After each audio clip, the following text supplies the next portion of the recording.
മനം മറന്ന് തെന്നിപ്പറന്ന്. അത് പാടുന്നുണ്ട്.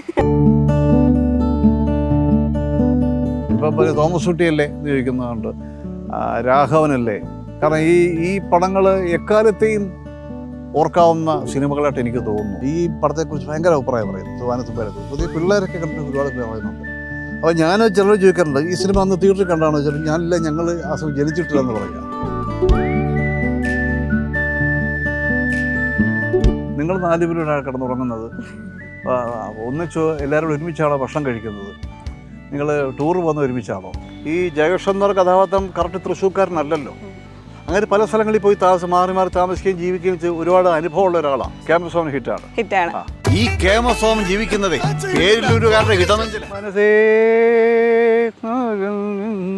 കഴിയിൽ ഉണരും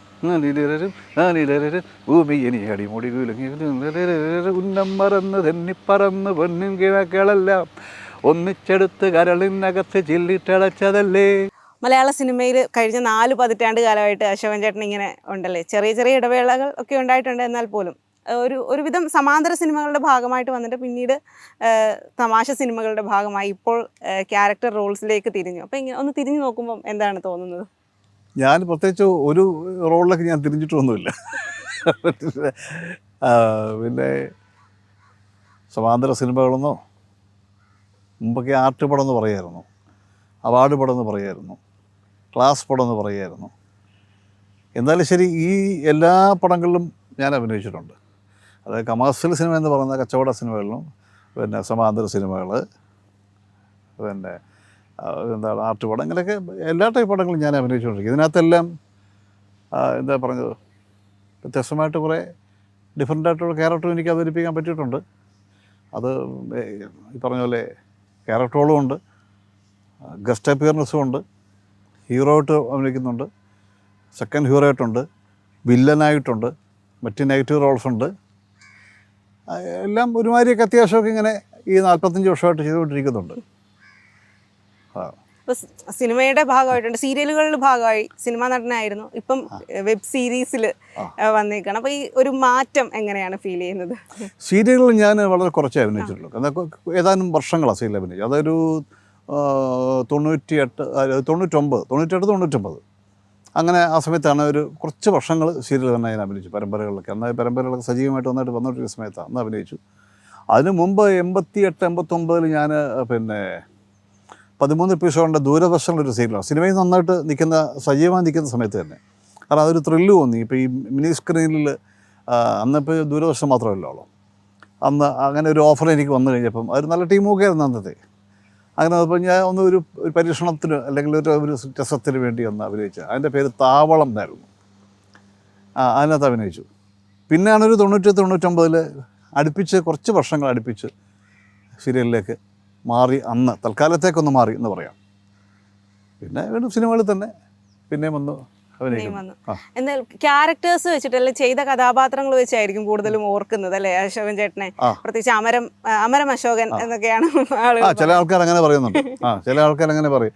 കാരണം ഈ അമരം എന്ന് പറയുന്ന സിനിമ അല്ലെങ്കിൽ ഹരിഹർ നഗർ, ഇപ്പം തോമസ് കുട്ടിയല്ലേ എന്ന് ചോദിക്കുന്നതുകൊണ്ട് രാഘവനല്ലേ. കാരണം ഈ പടങ്ങൾ എക്കാലത്തെയും ഓർക്കാവുന്ന സിനിമകളായിട്ട് എനിക്ക് തോന്നുന്നു. അതായിരിക്കും അതിലെ കഥാപാത്രങ്ങളും ആ സിനിമകളും എല്ലാം. ഹരിഹർ നഗറാണെങ്കിലും അമരമാണെങ്കിലും ഒക്കെ ശരി, ഒരുപാട് പിന്നെ ഈ ആൾക്കാരുടെ മനസ്സിൽ ഇപ്പോൾ ഈ അമരമൊക്കെ വന്നിട്ട് എനിക്ക് വന്നിട്ട് 32 വർഷമായിട്ടുണ്ട്. ഈ 32 വർഷമായിട്ടും Harihar Nagar at the same time Harihar നഗറും അങ്ങനെ തന്നെ. ഇതെല്ലാം പിന്നെ ചെറുപ്പക്കാരെ സംബന്ധിച്ച് ഇപ്പം ആ തലമുറ മാത്രമല്ല, ഇന്ന് വന്നുകൊണ്ടിരിക്കുന്ന പുതിയ തലമുറകൾക്കും അവരുടേതായ ഒരു ചെറുപ്പക്കാരുടെ ഉള്ളിൽ ഒരു കഥാപാത്രമുണ്ട്. അവർക്ക് ചെറുപ്പക്കാരുടെ ഒരു മനസ്സുണ്ട്. ആ മനസ്സ് ഏത് കാലം കഴിഞ്ഞാലും അങ്ങനൊരു മനസ്സ് മാറത്തില്ല. അതായിരിക്കും ഇന്നും അതിങ്ങനെ നമ്മളെ ഇങ്ങനെ ഹൗണ്ട് ചെയ്തുകൊണ്ടിരിക്കുന്നത്. എനിക്ക് തോന്നുന്നു അങ്ങനെയാണ്. അപ്പോൾ അമരത്തിലെ ഒരു കഥാപാത്രവും ഹരിഹർ നഗറിലെയും ഇതൊക്കെ തോമസ് കുട്ടി വിളിക്കുന്നതും രാഘവ എന്ന് വിളിക്കുന്നവരൊക്കെ ഒരുപാട് പേരുണ്ട് ഇങ്ങനെയൊക്കെ. അതായിരിക്കും എനിക്ക് തോന്നുന്നു അത്രത്തോളം ആൾക്കാരിലേക്ക് ഇറങ്ങിച്ചെന്ന 2 സിനിമകളാണ് ഇതൊക്കെ. എന്നാൽ വേറെ എത്രയോ കഥാപാത്രം ഞാൻ ചെയ്തിട്ടുണ്ട്. അതുപോലെ അതൊന്നും ഒരു സൂപ്പർ ഹിറ്റൊന്നുമില്ല, എല്ലാത്തിനും പറയാൻ പറ്റത്തില്ല. ഇപ്പം ആദ്യ സിനിമ എലിവഴിയുമ്പലം തന്നെ അന്നൊരു ഹിറ്റ് സിനിമയൊന്നുമല്ല. അത് വളരെയധികം കളക്ഷൻ ഉള്ള സിനിമയൊന്നും ആയിരുന്നില്ല. ബ്ലാക്ക് ആൻഡ് വൈറ്റ് ആണ്. പക്ഷേ അതിനൊരു ക്ലാസ് ഓഡിയൻസ് ഒന്നുണ്ട്. ബെരായൻ്റെ സിനിമയ്ക്ക് ഒരു ക്ലാസ് ഓഡിയൻസ് ഉണ്ടായിരുന്നു. അതുപോലെ തന്നെ പിന്നീട് വന്ന പിന്നെ ടെലിവിഷൻ വന്നതിന് ശേഷമുള്ള ചില സിനിമകൾ ടെലിവിഷനിൽ കൂടി ഹിറ്റായ പടമുണ്ട്. ഇപ്പോൾ ഫോർ എക്സാമ്പിൾ ഇപ്പോൾ ഇത് തൂവാനത്തുമ്പികളൊക്കെ, അതിലും എൻ്റെ വളരെ ഡിഫറെൻ്റ് ഒരു ക്യാരക്ടറാണ്. അപ്പം അതൊക്കെ പിന്നീടാണ് ഏറ്റവും കൂടുതൽ ഹിറ്റായെന്ന് എനിക്ക് തോന്നുന്നു. അന്നൊരു ജസ്റ്റ് ആവറേജ് എന്നുള്ള രീതിയിലേ പോയുള്ളൂ തൂവാനത്തുമ്പികളൊക്കെ. പക്ഷെ കാലങ്ങൾ കഴിഞ്ഞപ്പോൾ അതിലൊരു തർക്കം പലപ്പോഴും ഈ തലമുറ പറയാറുണ്ട്. അതിൽ അന്ന് ഹിറ്റ് ആയിരുന്നു എന്ന് പറയാറുണ്ട്, അല്ല ഒരു ആവറേജ് ആയിരുന്നു എന്ന് പറയാറുണ്ട്. അപ്പം അതിൽ അഭിനയിച്ച ഒരാളെന്നുള്ള നിലയിൽ അന്നത്തെ ആ ഒരു ബോക്സ് ഓഫീസ് കളക്ഷൻ ഒക്കെ എങ്ങനെയായിരുന്നു ഈ തൂവാനത്തുമ്പികളുടെ? അന്ന് അതാ ഞാൻ പറഞ്ഞു, അന്നൊരു ആവറേജ് കളക്ഷൻ ഉണ്ടായിരുന്നുള്ളൂ. പടം ഹിറ്റല്ല, ആവറേജ് കളക്ഷനാണ്. Just okay break even. എനിക്ക് എൻ്റെ ഒരു തോന്നൽ അങ്ങനെയാണ്. അത് ഈ ടി വിയിൽ പല പ്രാവശ്യം വന്നപ്പോഴാണ് പുതിയ എത്രയോ തലമുറകൾ ഇപ്പോൾ കണ്ടുകൊണ്ടിരിക്കുമ്പോൾ അവർ ഈ പടത്തെക്കുറിച്ച് ഭയങ്കര അഭിപ്രായം പറയുന്നത്. തൂവാനത്തുമ്പികളെക്കുറിച്ച് പുതിയ പിള്ളേരൊക്കെ കണ്ടിട്ട് ഒരുപാട് പേർ പറയുന്നുണ്ട്. അപ്പോൾ ഞാൻ ചിലർ ചോദിക്കാറുണ്ട് ഈ സിനിമ അന്ന് തിയേറ്ററിൽ കണ്ടാണെന്ന് വെച്ചാൽ ഞാനില്ല, ഞങ്ങൾ ആ സമയം ജനിച്ചിട്ടില്ലെന്ന് പറയുക. അപ്പോൾ എങ്ങനെയാണെന്ന് വെച്ചാൽ അവർ ടി വിയിൽ കൂടെയാണ് കണ്ടിരിക്കുന്നത് എന്ന് പറയും. ഈ അമരം പോലും അങ്ങനെയാണ്. അങ്ങനെ ഒരുപാട് സിനിമകൾ യങ്സ്റ്റേഴ്സൊക്കെ ഇപ്പോൾ ഒരുപാട് കണ്ടത് എൻജോയ് ചെയ്യുന്നു. അത് അപ്പോൾ ഞങ്ങൾക്ക് എന്നെ സംബന്ധിച്ച് കിട്ടുന്നൊരു വലിയൊരു അതൊരു എന്താണ് പറഞ്ഞ ഒരു ഓണറാണല്ലേ, ഭാഗ്യമാണെന്ന് പറയാം. തീർച്ചയായിട്ടും നമ്മളിപ്പോൾ ഇറങ്ങുന്ന സിനിമകളെ പരീക്ഷണ ചിത്രങ്ങൾ എന്ന് പറയാറുണ്ട്. ഇപ്പം അശോകൻ ചേട്ടൻ പറഞ്ഞപ്പോഴാണ് അമരമാണെങ്കിലും തൂവാനത്തുമ്പികളാണെങ്കിലും ഒക്കെ അന്നത്തെ കാലത്തെ ഒരു പരീക്ഷണ ചിത്രങ്ങൾ എന്ന് വേണേൽ പറയാമല്ലോ. ഭാഷ കൊണ്ടാണെങ്കിലും വേഷം കൊണ്ടാണെങ്കിലും. അപ്പം അത്തരം സിനിമകളുടെ ഒക്കെ ഒരു ഭാഗമായി എന്ന് അത് ഓർക്കുമ്പം എന്താ തോന്നുന്നത്? അല്ല, അത്തരം സിനിമ ഭാഗമായി എന്ന് പറഞ്ഞാൽ ഞാൻ അങ്ങനെയുള്ള സിനിമകളിൽ നിന്ന് കിട്ടിയ അതിൻ്റെയൊക്കെ ചെയ്തതിൻ്റെയൊക്കെ ഒരു പലിശ കൊണ്ടാണ് ഇപ്പോൾ ജീവിക്കുന്ന അവസരത്തിൽ. അത്തരം സിനിമകളിൽ അഭിനയിക്കാൻ പറ്റിയതിൻ്റെ ആ ഒരു ഇമേജ് ഇങ്ങനെ കിടക്കുക. അതുകൊണ്ടാണ് ഇന്നിപ്പോൾ ഞാൻ അഭിനയിക്കുന്ന സിനിമകളെല്ലാം എല്ലാ യങ്സ്റ്റേഴ്സിൻ്റെ അല്ല പുതിയ തലമുറയിലുള്ള പുതിയ ഡയറക്ടേഴ്സിൻ്റെ പടങ്ങളിലാണ്. ഈ കാരണം ഇപ്പം നമ്മൾ അന്നുണ്ടായിരുന്ന ഡയറക്ടേഴ്സ് മിക്കവാറും പലരും ഇന്ന് പിന്നെ പലരും ജീവിച്ചിരിപ്പില്ല. കുറേ പേര് സിനിമ ഇൻഡസ്ട്രി ഇല്ലാത്തവരുണ്ട്. പിന്നെ അങ്ങനെയൊക്കെ പല കാരണങ്ങളുണ്ട്. പക്ഷേ ഞാൻ അന്ന് ചെയ്തിരിക്കുന്ന ഈ പടങ്ങളെല്ലാം ഒരുപാട് കണ്ടിട്ടുള്ള ഇപ്പോഴത്തെ അന്ന് പഠിക്കുന്ന കുട്ടികളിൽ നിന്ന് ഒരുപാട് ഡയറക്ടേഴ്സും സ്ക്രിപ്റ്റ് റൈറ്റേഴ്സും പ്രൊഡ്യൂസറും ഒക്കെയാണ്. അത് ടി വി കണ്ടതും അന്ന് തിയേറ്ററിൽ ചെറുപ്പക്കാലത്ത് പോയി കണ്ട പടങ്ങളൊക്കെ അവരുടെ മനസ്സിൽ കിടക്കുകയാണ്. അതിൻ്റെ ഒരു അംശം കൊണ്ടാണ് ആ ഒരു ഓർമ്മയാണ് അവർ എന്നെ പുതിയ കഥാപാത്രങ്ങൾ എന്നെ പലരും വിളിക്കുന്നത്. അത് വല്ലതും പറയാറുണ്ട്. അതൊന്നും മറക്കാൻ പറ്റാത്ത വേഷങ്ങളാണെന്നൊക്കെ സിനിമകളൊക്കെ ആണെന്ന് അവർ ഒരുപാട് പേരോട് പറയാറുണ്ട്. അല്ല, അന്നത്തെ കാലത്ത് പൊതുവെ യുവാക്കളെ കാണിക്കുന്ന ഒരു രീതിയിൽ നിന്നും വ്യത്യസ്തമായിരുന്നു അശോകൻ ചേട്ടൻ്റെ ക്യാരക്ടേഴ്സൊക്കെ. ഇപ്പം അമരത്തിലാണെങ്കിലും തൂവാനത്തുമ്പികളിലാണെങ്കിലും ഒക്കെ നമുക്ക് പൊതുവെ യുവാക്കൾ അല്ല ഒരു വ്യത്യസ്ത, എന്നാൽ നമുക്ക് നമ്മളുടേതായിട്ടുള്ള രീതിയിൽ ഒരു ആത്മാംശമൊക്കെ തോന്നുന്ന തരത്തിലുള്ള കഥ അന്നത്തെ യുവാക്കൾക്ക് ആത്മാംശം തോന്നുന്ന കഥാപാത്രങ്ങളായിരുന്നിരിക്കുമല്ലോ അല്ലേ ആ കാലത്ത്? അതെ, ആ കറക്റ്റാണ്. അല്ല, പിന്നെ എന്താ പറയുക, ഇപ്പം ഈ പറഞ്ഞ സിനിമകളിലെല്ലാം ഒരു പ്രത്യേകത എന്ന് പറയുന്നത് ഇതിനകത്തൊക്കെ എന്തെങ്കിലും ഒരു മെസ്സേജ് ഉണ്ട്. അത് ഏത് തലമുറ വന്നാലും ആ ഒരു മെസ്സേജുണ്ട്. അതിനകത്തൊന്നും മനുഷ്യന് ഒരു അസ്വാഭാവികമായിട്ട് ഭാവിയിൽ ഉള്ള കാര്യങ്ങളൊന്നും അതിനകത്തൊന്നും സൂചിപ്പിച്ചിട്ടില്ല. എല്ലാത്തിനും ഒരു പാഠം അതിനകത്ത് പറയുന്നുണ്ട്. അതിപ്പോൾ തൂവാനത്തുമ്പികളാണെങ്കിലും തിരുവഴിയമ്പലമാണെങ്കിലും അമരമാണെങ്കിലും ഇൻ ഹരിഹർനാർ പറയുകയാണെങ്കിൽ ഈ 4 പേരുടെ ഒരു കൂട്ടായ്മയാണ്.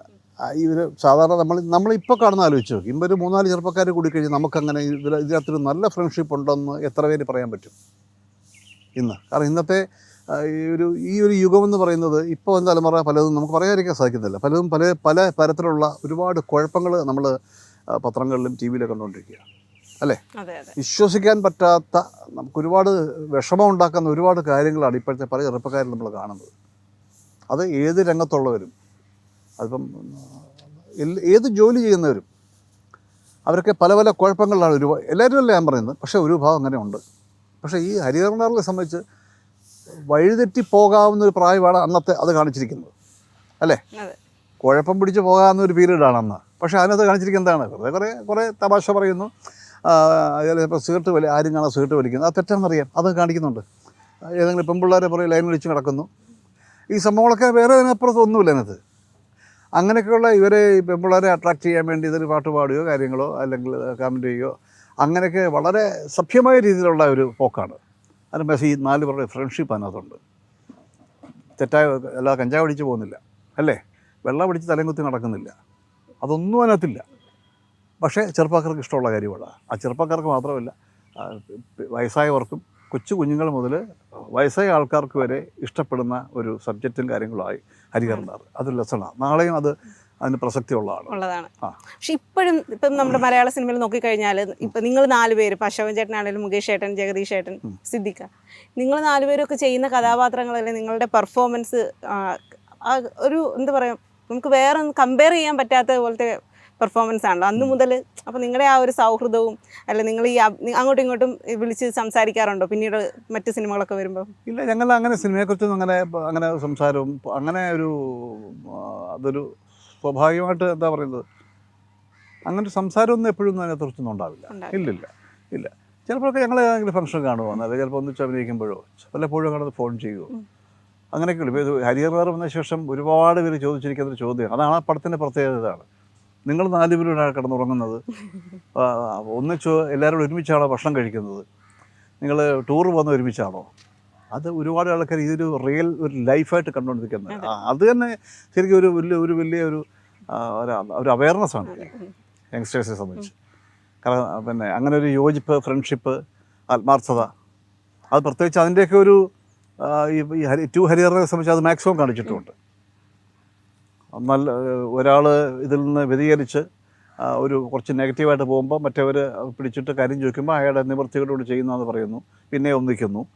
അപ്പോൾ അങ്ങനെയൊക്കെ ഒരുപാട് നല്ല കാര്യങ്ങൾ സമൂഹത്തിന് വേണ്ടിയൊക്കെ നമുക്ക് പറയാം. അങ്ങനെ ഉണ്ട്. അല്ല സിനിമയിൽ ഇതിപ്പോൾ എന്താ പറയുന്നത്, സിനിമയിൽ എന്ന് പറയുന്നത് സിനിമ ഒരു കച്ചവടമാണ്. ഇതിനകത്ത് വാസ്തവത്തിൽ ഈ കച്ചവടത്തിൽ സ്നേഹബന്ധമില്ല. അത് അങ്ങനെ ഒരു സംഭവമൊന്നുമില്ല. ഒരു സിനിമ കഴിഞ്ഞ് പിന്നെ ഓരോരുത്തരും ഓരോ വഴിക്കാണ്.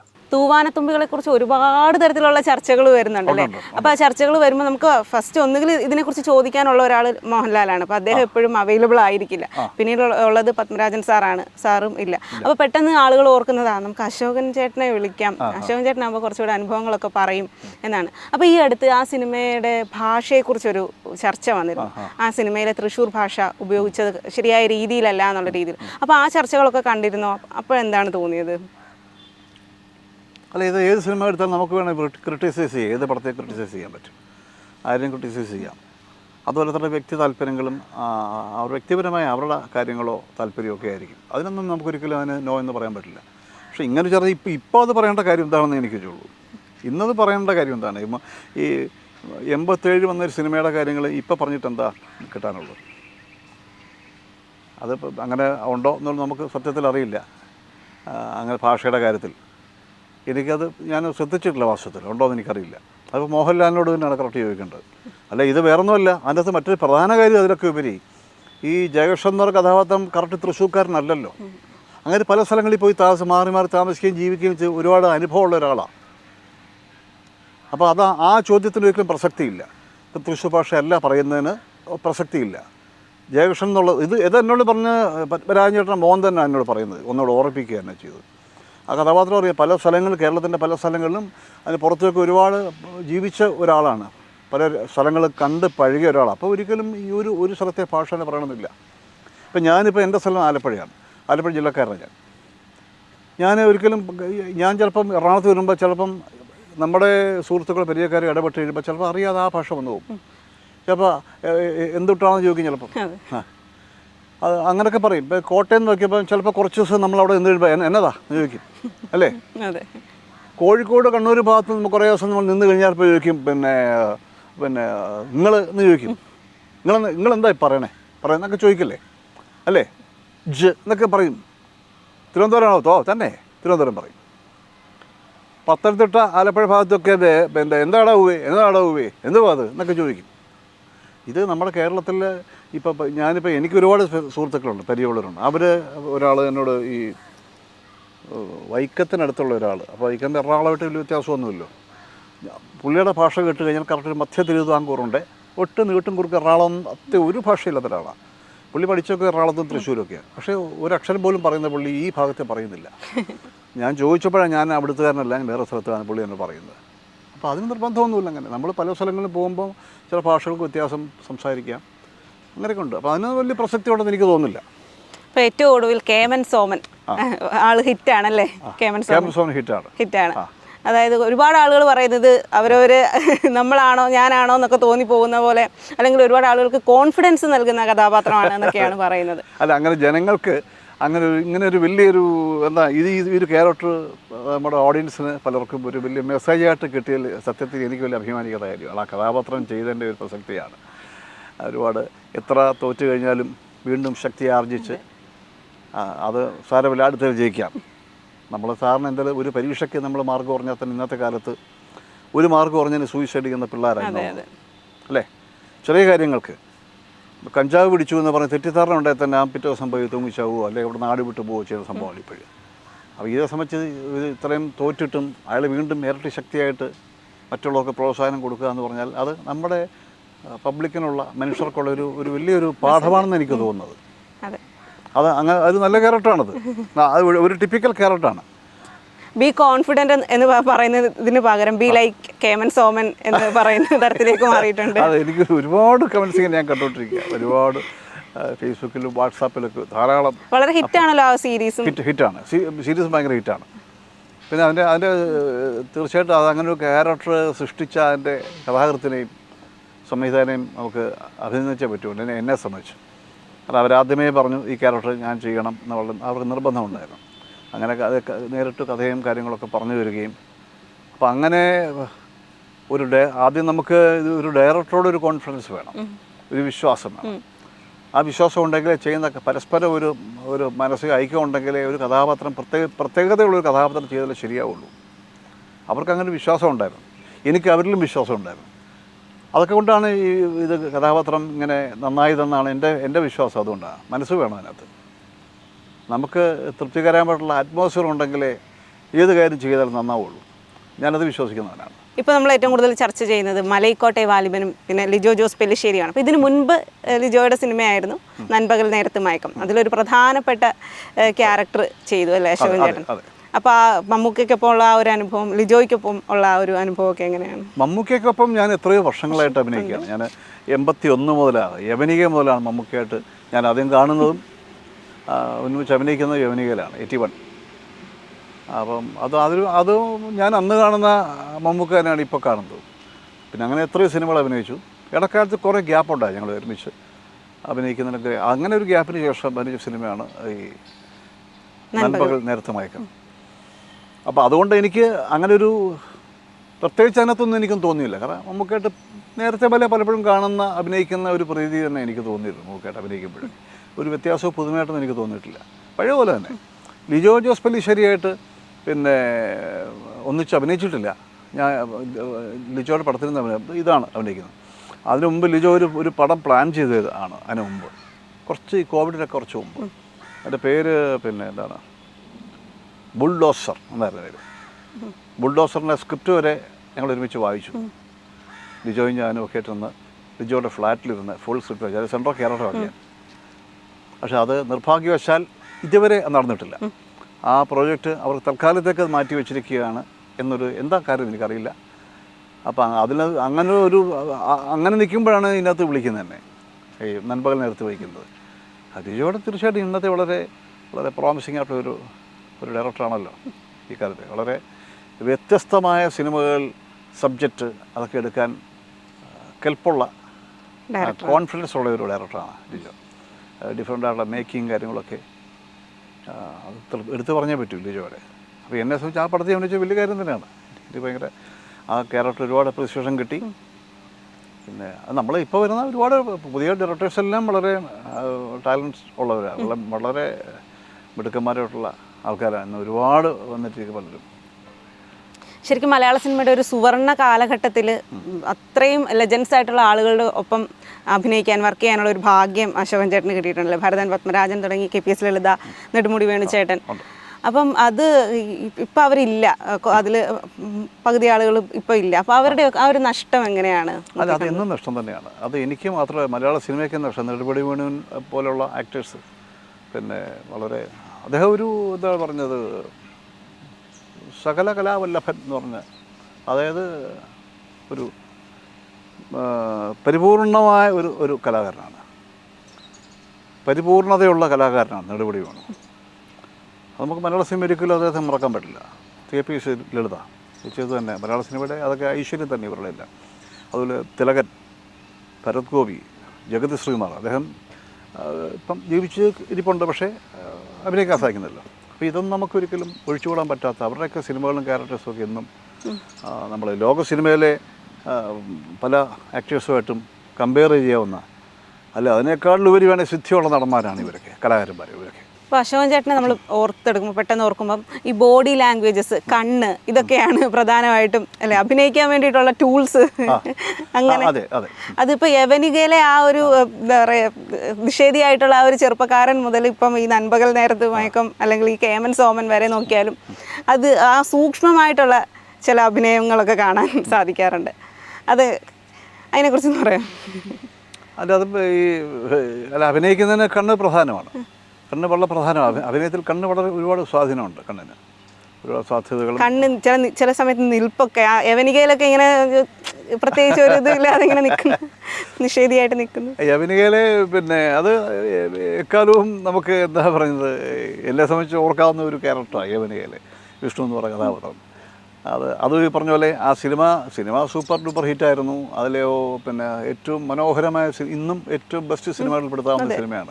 ഒരു 10 സിനിമ ഇന്ത്യയിൽ എടുത്താൽ അതിലൊരു സിനിമ യവനികയായിരിക്കും. അതുണ്ട്. പിന്നെ അതിനകത്ത് എല്ലാ കഥാപാത്രങ്ങളും, എല്ലാ പ്രഗത്ഭരായ ആക്ടേഴ്സില്ല അതിനകത്ത് അഭിനയിച്ചതല്ല, ഈ പറഞ്ഞവരൊക്കെ അതിനകത്തുണ്ടല്ലോ. അവരുടെ കൂടെ ഒരു വേഷം ചെയ്യാൻ എനിക്ക് സാധിച്ചു. ഞാൻ അഭിനയിക്കുന്ന സമയത്ത് ആ കഥാപാത്രം ഇത്രത്തോളം ഒരു പേരുണ്ടാക്കുമെന്ന് ഞാനത് വിചാരിച്ചില്ല. ഇപ്പോൾ കേമൻ സോമൻ്റെ കാര്യം പറഞ്ഞ പോലെ തന്നെയാണ് ഞാൻ ഉപയോഗിച്ചത്. അപ്പോൾ അത് ഇപ്പോഴും ഈ യവനികയിൽ ട്രോൾ വന്നുകൊണ്ടിരിക്കുന്നുണ്ട് പലയിടത്തും. ആ പോലീസ് സ്റ്റേഷനിലെ ആ സീന് കേമൻ സോൻ ഇപ്പം ഇതുപോലെ തന്നെ വന്നുകൊണ്ടിരിക്കുക. ഇതുവരെ രണ്ടുകൂടെ കാണിച്ചുകൊണ്ടുള്ള സീനുകളൊക്കെ ഇതിനകത്ത് പോസ്റ്റ് വന്നുകൊണ്ടിരിക്കുന്നുണ്ട്. എനിക്ക് പല കഥാപാത്രങ്ങളും എടുത്ത് നോക്കുമ്പോഴേ കുറച്ച് നെഗറ്റീവ് ഷെയ്ഡാണ് ശരിക്കും പറഞ്ഞാലല്ലേ. അപ്പം വൈശാലിയിലാണെങ്കിലും വൈശാലി നെഗറ്റീവാണ്.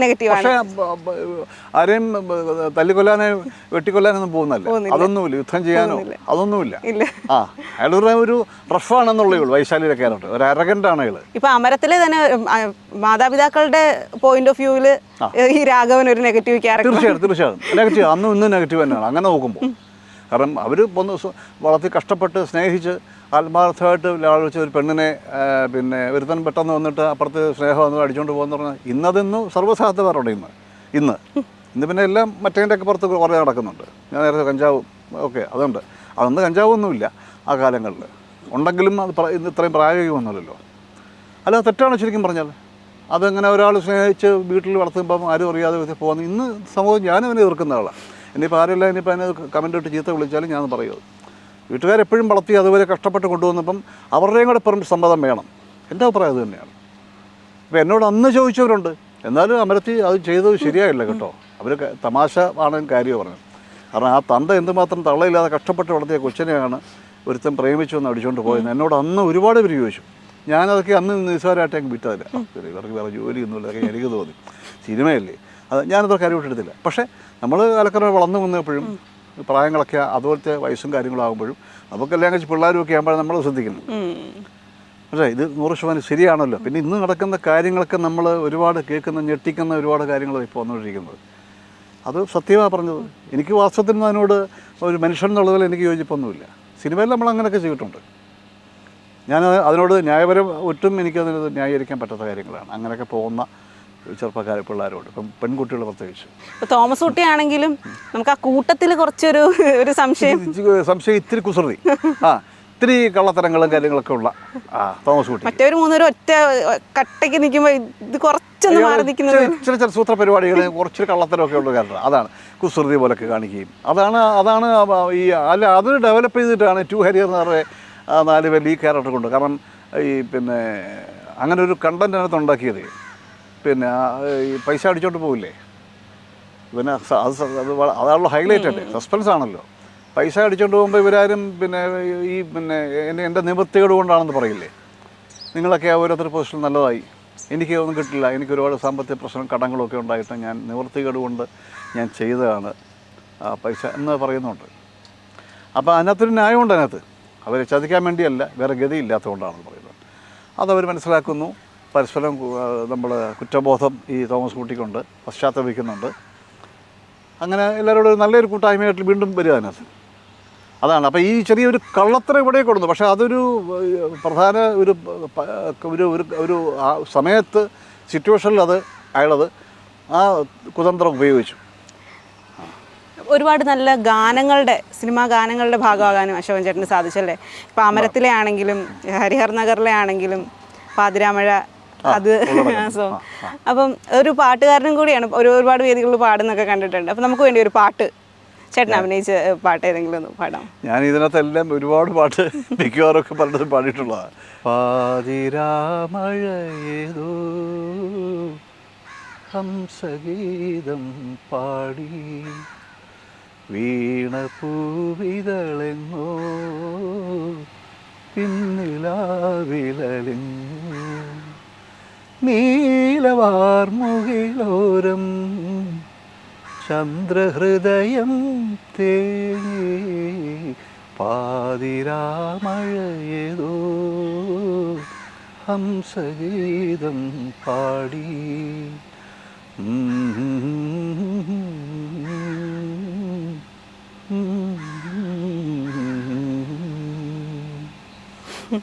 അപ്പം ഇടയ്ക്ക് കരിയറിൽ ഇടയ്ക്ക് ചെറിയ ചെറിയ ഇടവേളകളൊക്കെ എടുത്തിട്ടുണ്ടല്ലേ? ഉണ്ട് ഉണ്ട്.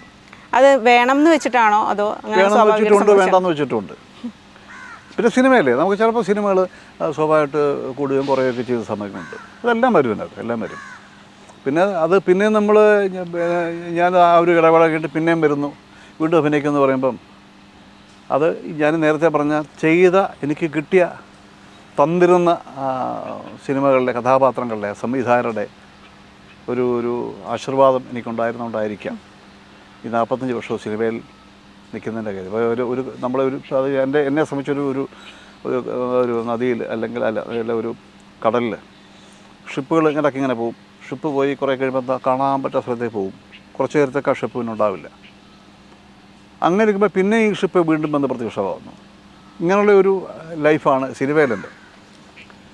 അത് വീണ്ടും വീണ്ടും ഈ മറയുന്നു, പിന്നെ പ്രത്യക്ഷമാവുന്നു.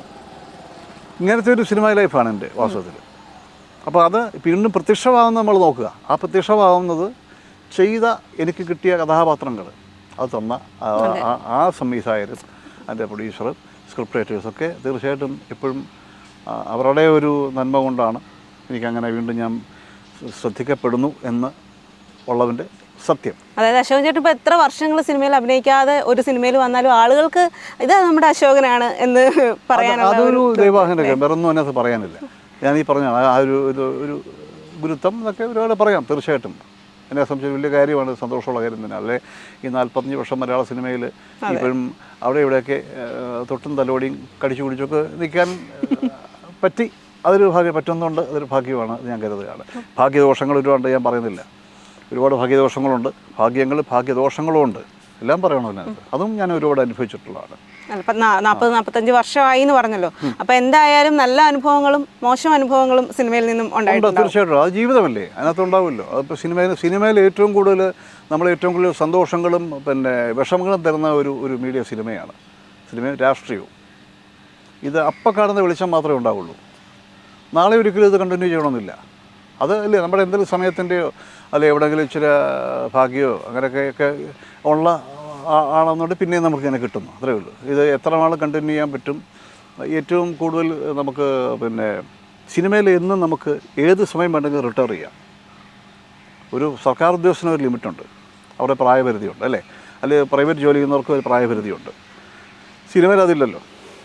സിനിമയിൽ വേണമെങ്കിൽ പിന്നെ 25 വയസ്സിൽ വേണേൽ റിട്ടയർ ചെയ്യാം അല്ലേ. അല്ലെ പിന്നെ ഇത് എടുത്ത് ഓൾഡർ റിട്ടയർമെൻ്റ് എടുത്ത് പോവുകയും ചെയ്യാം.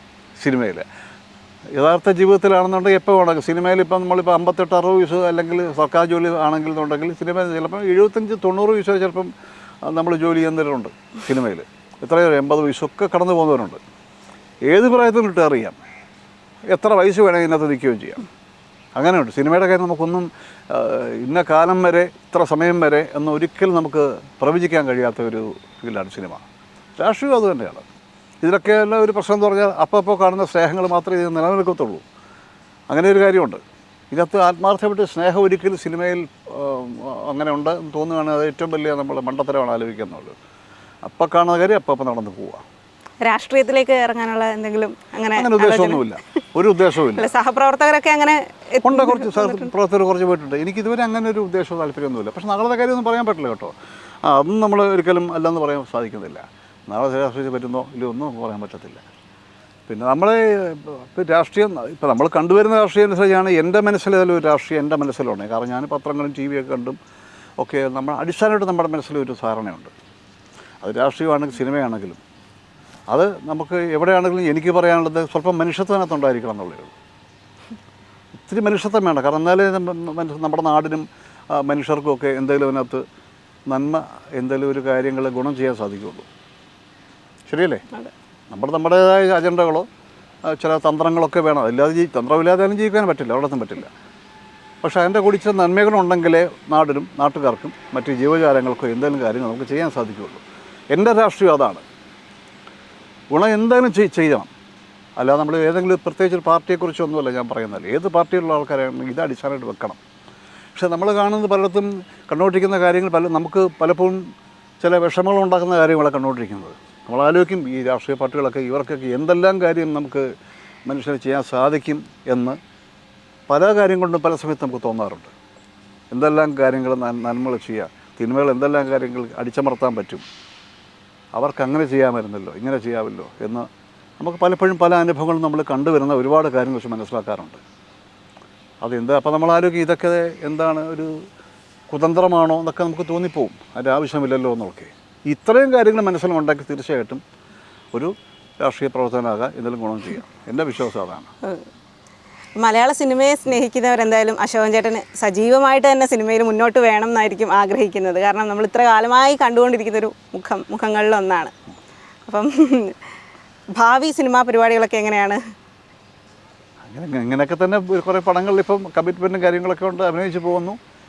ഇതുപോലെ നമ്മുടെ ആഗ്രഹം തന്നെയാണ്, ഇതുപോലെയൊക്കെ മുന്നോട്ട് പോകാമെന്നുള്ള ആഗ്രഹം തന്നെയാണ്. ഇത്രയും 10-15 വർഷമൊക്കെ നമ്മൾ നിന്നു, അല്ലേ മനുഷ്യൻ കുറേ സഹിച്ചു എന്ന് വേണമെങ്കിൽ പറയാം. അല്ലേ? അപ്പോൾ വലിയ കുഴപ്പമില്ല പോകുന്നുണ്ട്. ഭാവി സിനിമ 2-3 പ്രോജക്റ്റ് ചെയ്യുന്നുണ്ട് ഇപ്പം ജസ്റ്റ് നടന്നുകൊണ്ടിരിക്കുന്നതല്ലേ, ജസ്റ്റ് കഴിഞ്ഞെന്ന് പറഞ്ഞാൽ പാലും പഴവും സിനിമ വി കെ പ്രകാശിൻ്റെ അതാണ് ഇപ്പോൾ വന്നത്. എൻ്റെ പ്രൊഡ്യൂസർ ഒരു വിനോദാണ്. അത് കുറച്ച് ഒരു നോട്ടീസബിൾ ക്യാരക്ടറാണ്. ഇത്തിരി കോമഡിയൊക്കെ ഉള്ള സംഭവങ്ങളാണ് ചെയ്തിരിക്കുന്ന ക്യാരക്ടർ. പിന്നെ വേറൊന്ന് പടം ഫെബ്രുവരി തുടങ്ങുന്നു, സലാം ബുഖാരി എന്ന് പറഞ്ഞ ഡയറക്ടർ ചെയ്യുന്നു. പിന്നെ ഷൂട്ടിംഗ് കഴിഞ്ഞൊരു പടം, ഇറങ്ങാനിരിക്കുന്ന പടം അതാണ് ജമാലിൻ്റെ പുഞ്ചിരി. അങ്ങനെ ഫെബ്രുവരി മാർച്ചൊക്കെ അത്യാവശ്യം അവിടെയൊക്കെ ചെറിയ ചെറിയ കമ്മിറ്റ്മെൻറ്റൊക്കെ ഇങ്ങനെ ഉണ്ട്, കൊച്ചു കമ്മിറ്റ്മെൻറ്റ്സ് അങ്ങനെ ഉണ്ട്. ഇങ്ങനെ പോകുന്നു. അപ്പം നല്ല ആക്റ്റീവായിട്ട് പോട്ടെ അല്ലേ? തീർച്ചയായിട്ടും ആക്റ്റീവായിട്ട് വേണം. ആവശ്യത്തിനുള്ള കാര്യം നമുക്ക് കൊക്കിലൊന്നും നമ്മൾ എടുക്കുക, ചെയ്യുക, കിട്ടുക എന്നുള്ളതാണ്. അപ്പോൾ നമുക്ക് ഒരു പാട്ടുകൂടെ പാടിയത് അവസാനിപ്പിക്കാം. ഇനിയും പാടിയ ബുദ്ധിമുട്ടിക്കണം. ഇല്ല, ആ ഉന്നം മറന്ന ആ പാട്ടുകൂടെ. ഇപ്പോൾ ഉന്നമില്ല, മറന്നിരിക്കുക.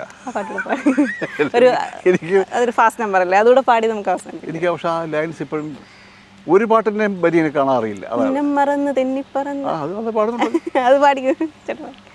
പിന്നെ വേണം ഇതൊക്കെ മൂളിയെടുക്കാം.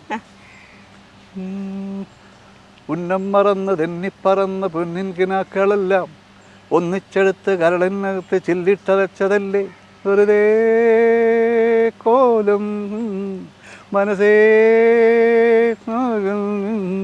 കഴിയിൽ ഉണരും ഭൂമി ഇനി അടിമുടി കുലുങ്ങി. ഉന്നം മറന്ന് തെന്നിപ്പറന്ന് പൊന്നിൻ കിനാക്കളെല്ലാം ഒന്നിച്ചെടുത്ത് കരളിനകത്ത് ചില്ലിട്ടടച്ചതല്ലേ. ഓക്കെ, അപ്പോൾ താങ്ക് യു ചേട്ടാ. Thank you. ഓക്കെ.